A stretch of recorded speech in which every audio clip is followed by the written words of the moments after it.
Hello everyone, Assalamu alaikum. This is me Tanima. Welcome back to my new vlog.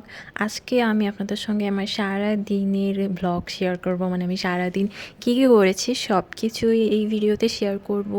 আর এখন যেহেতু রমজান মাস, তো অনেক কিন্তু কাজ থাকে, খুঁটিনাটি ছোটোখাটো অনেক ধরনের কাজ থাকে। তো আমার সারা দিনটা এভাবে পার হয়ে যায় কীভাবে আমি বুঝতেই পারি না।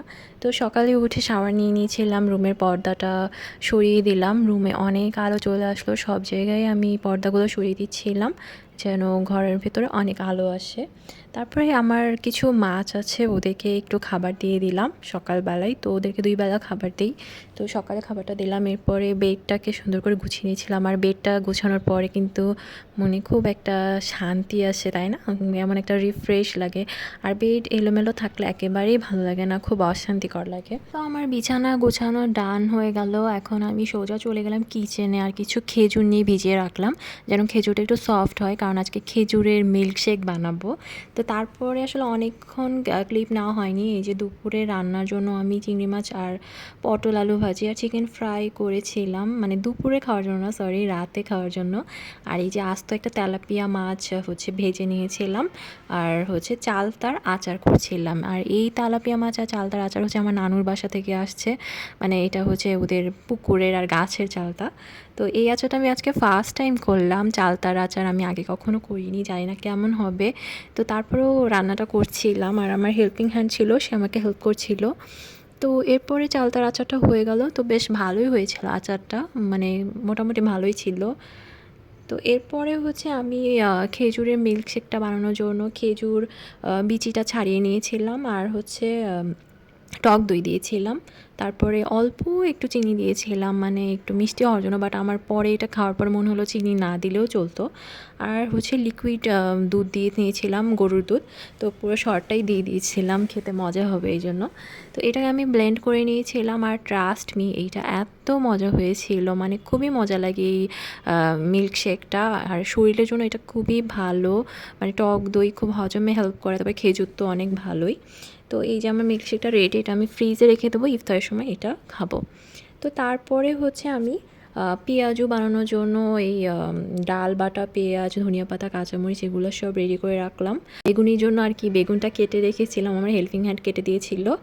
আর চিড়া ভিজিয়ে রেখেছিলাম, আর বেগুনির একটা ব্যাটার তৈরি করছিলাম। এখানে আমি চালের গুঁড়া, কর্নফ্লাওয়ার আর আটা দিয়ে আমি হলুদ, মরিচ গুঁড়া, লবণ, জিরা গুঁড়া দিয়ে একটা ব্যাটার তৈরি করে রেখেছিলাম। এটা একটু ঘন করেই তৈরি করে রেখেছিলাম যেন ইফতারের সময় আমার খুব তাড়াতাড়ি ভাজাটা হয়ে যায়, মানে ভাজাপুরি করতে তো একটু টাইম লাগে।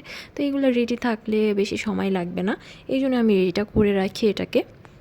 রোজার আগে প্রত্যেক বছরই ঠিক করি যে ভাজাপুরি একদমই খাবো না, একদম অ্যাভয়েড করব, জাস্ট ফ্রুটস খাবো, জুস খাবো, আর ছোলাটা অন্তত খাওয়া যেতে পারে, এইটুকুই, আর বেশি কিছু খাবো না।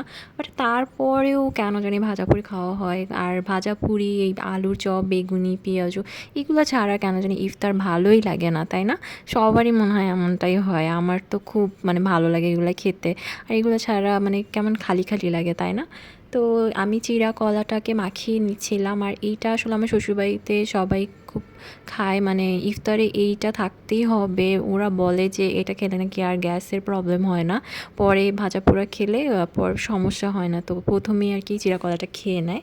তো আমিও ওইটার সঙ্গে ইউজড হয়ে গেছে, আমিও চিড়া কলা খাওয়া স্টার্ট করেছি, যদিও আগে কোনো দিনও চিড়া কলা খেতে চাইতাম না, আমার একদমই ভালো লাগতো না।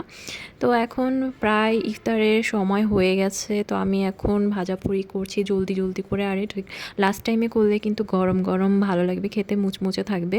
আর বেশি আগে করে রাখলে এটা খেতে ভালো লাগবে না। তো আমার একে একে পেঁয়াজু বেগুনি ভাজা হয়ে গেছে। তো এখন আমি ইফতারের প্লেটগুলো সাজিয়ে নিব, তারপরে আমরা স্টার্ট করে দেবো। এই যে আমার আজকের ইফতার এগুলোই ছিল। তারপর আজান দিয়ে দিলে আমরা ইফতার করা শুরু করে দিই। তারপরে ইফতার শেষের পরে কিন্তু আরও অনেক কাজ, মানে সব কিছুকে গোছাতে হয়। আর এত প্লেট বাটি জমে যায়, মানে পুরো সিঙ্কটা ভর্তি হয়ে যায়। তো তারপরে ইফতার শেষ করে একটু রেস্ট নিয়েছিলাম, আর এরপরে চলে গিয়েছিলাম বাজারে। তো বাজারে আসলে ফ্রুটস কিনতে গিয়েছিলাম, আরও কিছু প্রয়োজনীয় জিনিস ছিল সেগুলো কিনতে গিয়েছিলাম। তো অনেক তরমুজ বিক্রি হচ্ছিল, বাট তরমুজগুলো অনেক বড় বড় সাইজের ছিল। সব থেকে ছোটো সাইজটা খুঁজছিলাম, কারণ আমাদের পাশে মেম্বার অনেক কম। তো এই জন্য আসলে ছোটো সাইজও পাচ্ছিলাম না। পরে লাস্টে 6 কেজি মতো একটা তরমুজ পেলাম, তো ওটাকে নিয়ে নিলাম।